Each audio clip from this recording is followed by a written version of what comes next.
मिस्र की रात भरी हुई थी। नील का पानी बेहरकत था, जैसे शहर की सांसों को सुन रहा हो। कसरे फिरौन के बुलंद सुतून मशलों की रोशनी में चमक रहे थे, मगर उन रोशनियों के नीचे जुल्म का साया और गहरा होता जा रहा था। बनी इसराइल के घरों में उस रात भी डर का पहरा था। हर माँ अपने बच्चे को सीने से लगाए बैठी थी।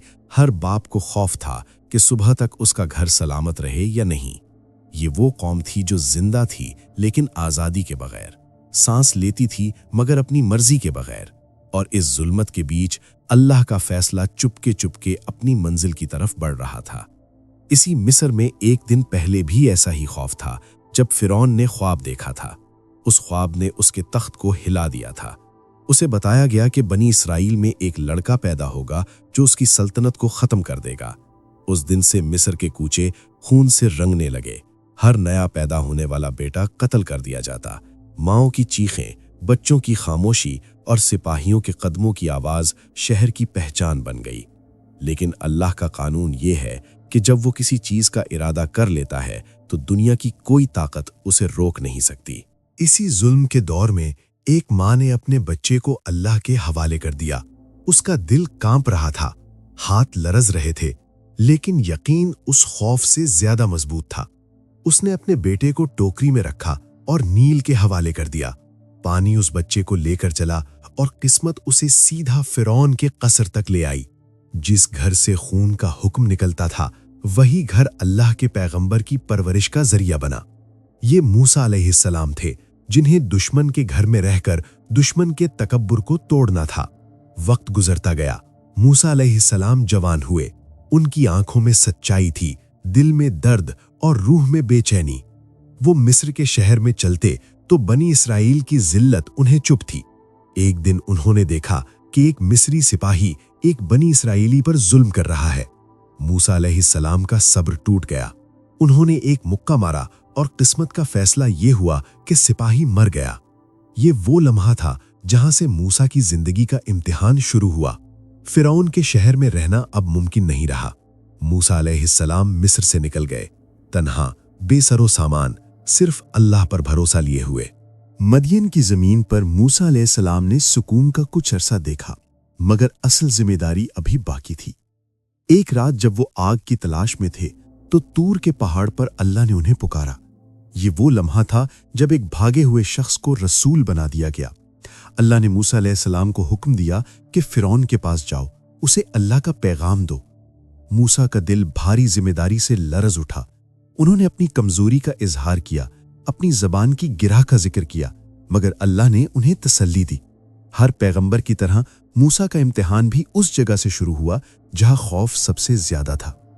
मूसा अलैहिस्सलाम फिरौन के दरबार में खड़े थे, वो दरबार जहां झूठी ताकत सज कर बैठती थी। मूसा ने कहा, मैं रब्बुल आलमीन का रसूल हूं। फिरौन हंस दिया। उसने अपनी ताकत दिखाने के लिए जादूगर बुलाए। रस्सियां सांपों की तरह हिलने लगीं। दरबार में शोर मच गया। मूसा अलैहिस्सलाम ने अपना असा फेंका। वो असा हकीकत में सांप बन गया और झूठ को निगल गया। ये सिर्फ जादू का मुकाबला नहीं था, ये हक और बातिल का मुकाबला था। जादूगर सजदे में गिर गए। फिरौन का चेहरा लाल हो गया। उसे समझ आ गया कि ये ताकत उसकी नहीं। इसके बाद इम्तिहान पर इम्तिहान आए। कहत, तूफान, टिड्डियां, जुएं, खून। हर निशानी के बाद फिरौन वादा करता, फिर वादा तोड़ देता। तकब्बुर उसकी आंखों पर पर्दा बना रहा। बनी इसराइल का जुल्म बढ़ता गया, लेकिन उनके दिलों में उम्मीद भी बढ़ती गई। आखिर अल्लाह का हुक्म आया। रात के अंधेरे में मूसा अलैहिस्सलाम अपनी कौम को लेकर मिस्र से निकल गए। ये हिजरत नहीं थी, ये कैद से आजादी का सफर था। सुबह होने से पहले फिरौन अपनी फौज लेकर पीछे आ गया। आगे नील का समंदर, पीछे दुश्मन। बनी इसराइल चीख उठे। मूसा ने कहा, मेरा रब मेरे साथ है। अल्लाह का हुक्म हुआ। असा पानी पर मारा गया। समंदर दो हिस्सों में बंट गया। रास्ता बन गया। कौम गुजर गई। जब फिरौन पीछे आया, पानी वापस मिल गया। ताकत, लश्कर, तख्त सब पानी के नीचे दफन हो गए। उस दिन ये बात लिखती गई कि जब अल्लाह का फैसला आता है तो ताज भी बह जाते हैं और मजलूम सिर्फ यकीन के सहारे बच जाते हैं। समंदर के किनारे खामोशी फिर से उतर आई थी। जहां कुछ देर पहले तक पानी की दीवारें खड़ी थीं, वहां अब सिर्फ भीगा हुआ साहिल था और हवा में नमक और खौफ की मिली जुली बू। बनी इसराइल के लोग एक दूसरे को देख रहे थे, जैसे यकीन ही ना आ रहा हो कि वो जिंदा हैं। उनके पीछे मिस्र की गुलामी थी, आगे एक अनजान जमीन और बीच में अल्लाह का वो मोजज़ा जो हमेशा के लिए तारीख बन चुका था। हजरत मूसा अलैहिस्सलाम ने कौम को रोका, उन्हें पीछे मुड़कर देखने को कहा, और फिर वो मंजर था जहां फिरौन का लश्कर पानी के नीचे खामोश पड़ा था। वो ताकत जो खुद को खुदा समझती थी, आज बेबस मिट्टी बन चुकी थी। इस लम्हे बनी इसराइल के दिलों में शुक्र का जज्बा उभरना चाहिए था, लेकिन इंसान की फितरत है कि वो आज़ादी के पहले ही दिन इम्तिहान में आ जाता है। समंदर से निकलते ही कुछ लोग कहने लगे, मूसा, हम भूखे हैं, हम थक चुके हैं। जिन हाथों को कल तक जंजीर लगी थी, उन्हीं हाथों में आज शिकायत थी। हजरत मूसा अलैहिस्सलाम ने सब्र से काम लिया। उन्हें पता था कि जिस कौम ने सदियों की गुलामी देखी हो, उसके दिलों से खौफ और आदत एक ही दिन में नहीं निकलती। आज़ादी सिर्फ जिस्म का नाम नहीं होती, जहन और रूह को भी आज़ाद करना पड़ता है। सफर जारी रहा। रेगिस्तान का रास्ता सख्त था, धूप तेज, जमीन जली हुई, पानी कम और उम्मीद सिर्फ अल्लाह पर। इसी सफर में अल्लाह ने अपनी रहमत के और भी निशान दिखाए। आसमान से मन उतरा, जमीन से सलवा। वो लोग जो कल तक मिस्र के टुकड़ों पर जिंदा थे, आज अल्लाह के दस्तरखान से खा रहे थे, लेकिन फिर भी कुछ दिल भर ना सके। कहने लगे, हमें एक ही खाना रोज रोज अच्छा नहीं लगता। हम मिस्र की प्याज, लहसुन और सब्जी को याद करते हैं। ये वो लम्हा था जहां गुलामी की याद आज़ादी की कीमत से महंगी लगने लगी। हजरत मूसा अलैहिस्सलाम के लिए ये अल्फाज तीरों की तरह थे। वो जानते थे कि ये सिर्फ खाने की शिकायत नहीं, ये एक सोच का इजहार है। वो सोच जो अल्लाह पर पूरा भरोसा करने के बजाय गुजरे हुए जिल्लत भरे माजी को बेहतर समझने लगती है। मूसा अलैहिस्सलाम ने कौम को याद दिलाया कि तुम किस हाल में थे और अल्लाह ने तुम्हें किस मकाम पर ला खड़ा किया है। मगर इंसान जब इम्तिहान में होता है तो उसकी याद भी इम्तिहान में होती है। इसी दौरान अल्लाह ने मूसा अलैहिस्सलाम को तूर पर बुलाया। 40 रातों का वादा हुआ। मूसा अलैहिस्सलाम कौम को हारून अलैहिस्सलाम के हवाले करके पहाड़ की तरफ गए। ये मूसा की जिंदगी का एक और सख्त इम्तिहान था। कौम को पीछे छोड़कर रब से मुलाकात। पहाड़ पर अल्लाह से कलाम हुआ और मूसा अलैहिस्सलाम को तौरात अता हुई। ये कानून था, ये रहनुमा था, ये जिंदगी जीने का तरीका था। मगर जब मूसा वापस आए तो मंजर बिल्कुल मुख्तलिफ था। नीचे कौम ने सोने का बछड़ा बना लिया था। सामरी ने उन्हें गुमराह कर दिया था। वो लोग जो समंदर के 2 टुकड़े होने का मोजज़ा देख चुके थे, आज एक बेजान चीज के आगे झुक रहे थे। ये सबसे बड़ा दुख था। मूसा अलैहिस्सलाम का चेहरा गम और गुस्से से भर गया। उन्होंने अपने भाई हारून से पूछा, ये क्या हुआ? हारून ने कहा, कौम ने सब्र नहीं किया, मुझे कमजोर समझा। मूसा अलैहिस्सलाम ने बछड़े को जला दिया, उसे दरिया में बहा दिया, ताकि ये याद रहे कि झूठ का अंजाम मिट जाना होता है। इस वाक़े ने यह बात साफ कर दी कि मौजज़ात देख लेना काफ़ी नहीं होता जब तक दिल अल्लाह से जुड़ा ना हो। बनी इसराइल का इम्तिहान अब ताकत के बाद शुक्र का था, मौजज़ा के बाद इताअत का था और आज़ादी के बाद जिम्मेदारी का था। हज़रत मूसा अलैहिस्सलाम ने कौम को फिर से जमा किया, उन्हें समझाया, उन्हें अल्लाह के करीब लाने की कोशिश की। ये सफ़र सिर्फ मिस्र से निकलने का नहीं था, ये सफ़र एक कौम को इंसान बनाने का था। इस कहानी में हर दौर के लिए एक पैगाम छुपा है। जब अल्लाह किसी को निकालता है तो सिर्फ जुल्म से नहीं, बल्कि उस सोच से भी निकलना होता है जो जुल्म को बर्दाश्त करती है। फिरौन पानी में डूब गया, लेकिन उसका साया तब तक जिंदा रहता है जब तक इंसान के दिल में तकब्बुर और नाशुक्री जिंदा रहती है।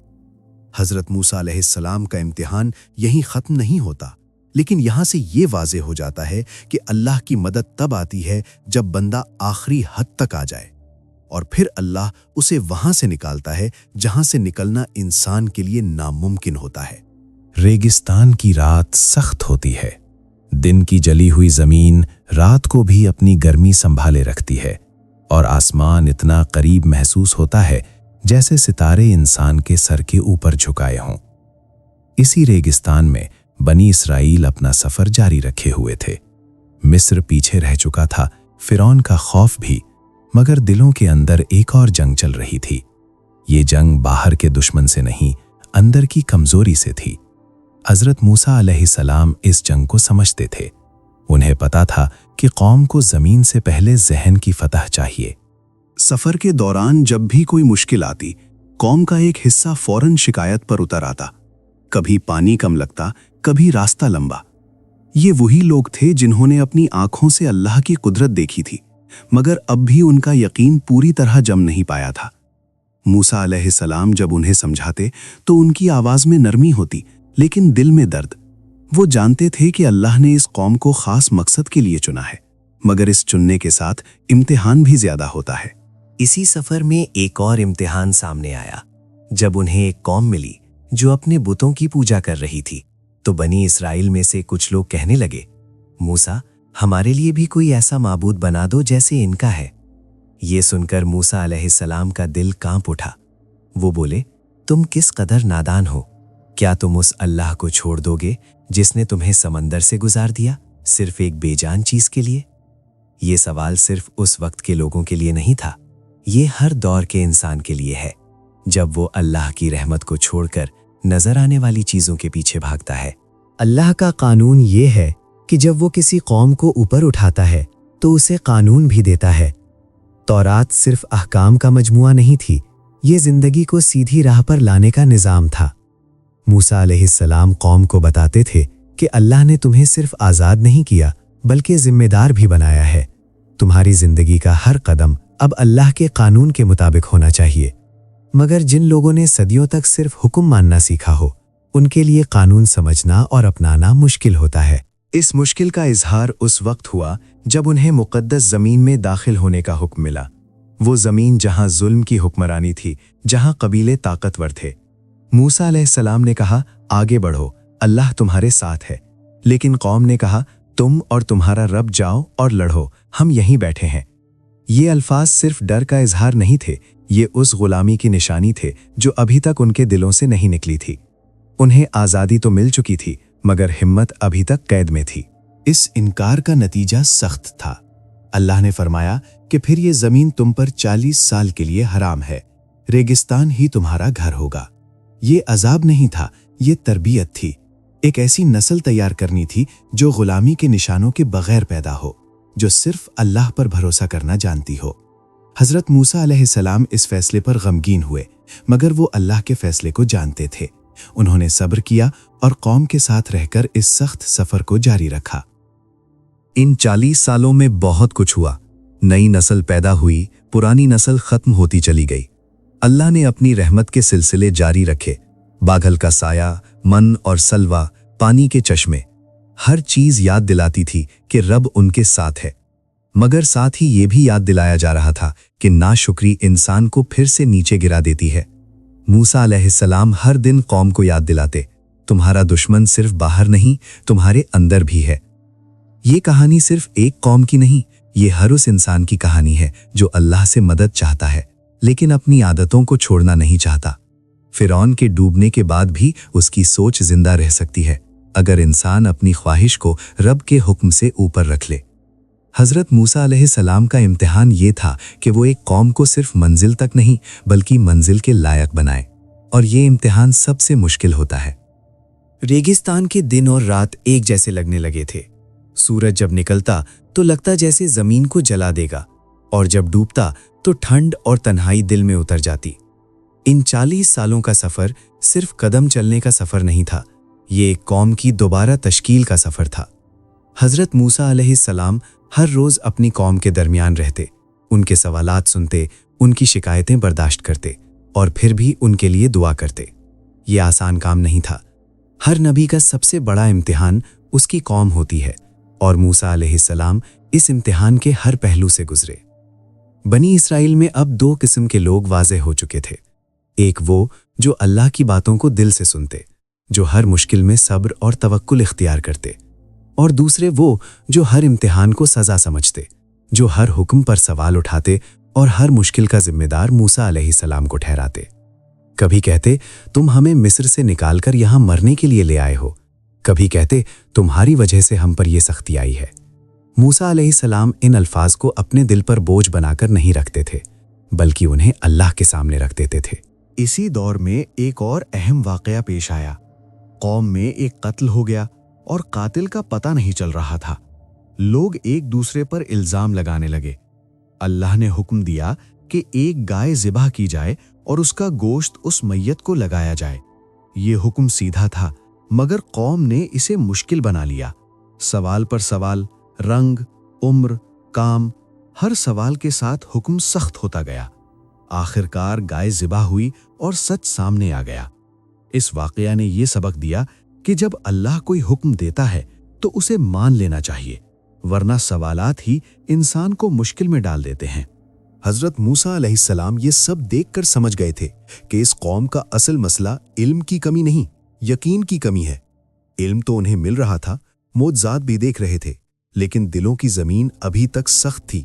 اس لیے اللہ نے ان پر رحمت اور سختی دونوں کو جمع رکھا، کبھی نشانی، کبھی تنبیہ، کبھی انعام، کبھی پکڑ، تاکہ جو دل کھلنا چاہے وہ کھل جائے اور جو بند رہنا چاہے اس پر حجت پوری ہو جائے۔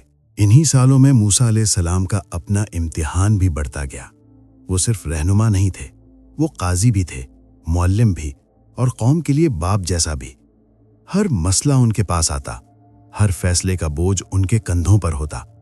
اس لیے انہوں نے اللہ سے مدد مانگی، اور اللہ نے انہیں حکم دیا کہ اپنی قوم کے بزرگوں میں سے چند لوگ چن کر ذمہ داری بانٹ دیں۔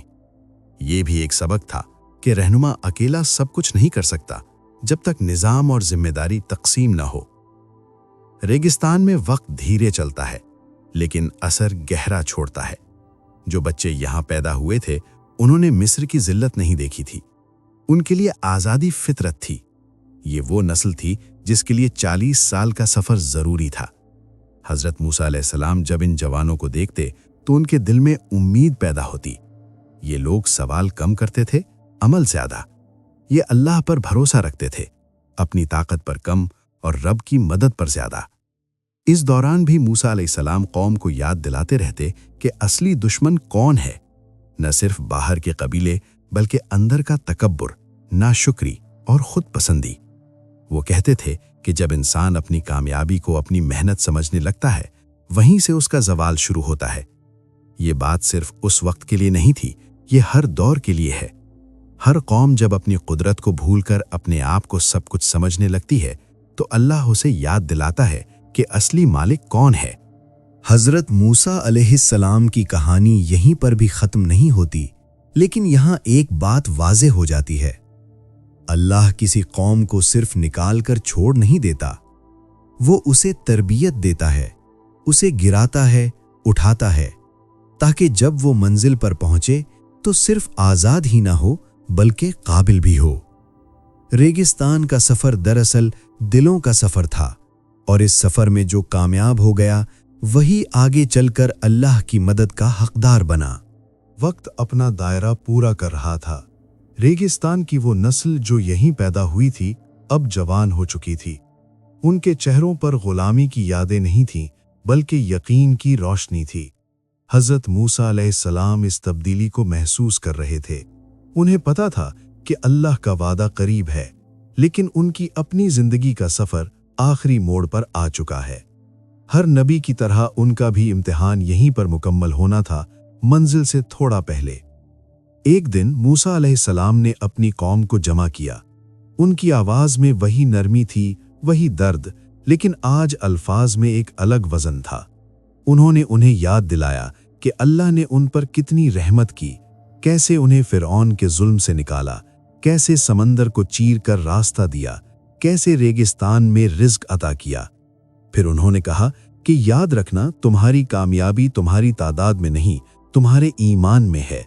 اگر تم اللہ کے احکام پر قائم رہے تو کوئی طاقت تمہیں ہرا نہیں سکتی۔ اس کے بعد ایک واقعہ پیش آیا جو موسیٰ علیہ السلام کے لیے بہت بھاری تھا۔ پانی کی کمی تھی، قوم پھر شکایت پر اتر آئی۔ اللہ کا حکم تھا کہ چٹان سے بات کرو، لیکن غصے اور تھکن کے لمحے میں موسیٰ علیہ السلام نے عصا مارا۔ پانی نکل آیا، لیکن اس لمحے نے ایک نشانی چھوڑ دی۔ اللہ نے اپنے نبی کو بتا دیا کہ وہ مقدس زمین میں داخل نہیں ہوں گے۔ یہ فیصلہ سخت تھا مگر انصاف پر مبنی۔ मूसा अलैहिस्सलाम ने इस पर कोई शिकवा नहीं किया, उन्होंने सर झुका दिया। ये था नबी का मुकाम, जब अपनी ख्वाहिश भी रब के हुक्म पर कुर्बान कर दी जाती है। आखिरी दिनों में मूसा अलैहिस्सलाम ज्यादा तन्हा रहने लगे। वो अपनी कौम को देखते, उनके मुस्तकबिल को सोचते और अल्लाह का शुक्र अदा करते कि जो जिम्मेदारी उन्हें दी गई थी वो उन्होंने अपनी पूरी कोशिश से निभाई।